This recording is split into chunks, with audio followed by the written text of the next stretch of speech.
Welcome to my channel Step by Step. Please like, comment, and subscribe.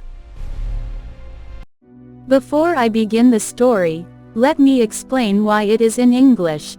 Most Kasi people already know this folktale, but I also want the world to know about it.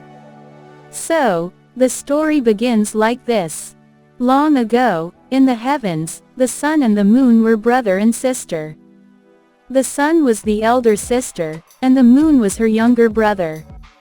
Wherever they went, they always went together and never parted from one another. One day, the moon fell in love with the sun. But such a relationship was not allowed in the heavens, for they were siblings. The sun became very angry with her brother. She took some ashes and threw them at the moon's face, then chased her little brother away.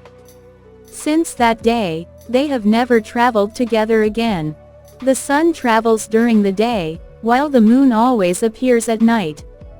That is why the moon's color is pale, like the ashes that were thrown upon it. So, this is the end of the story of a Kasi folk tale about the sun and the moon.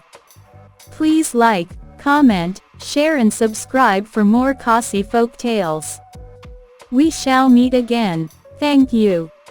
Thank you for watching, and please come back.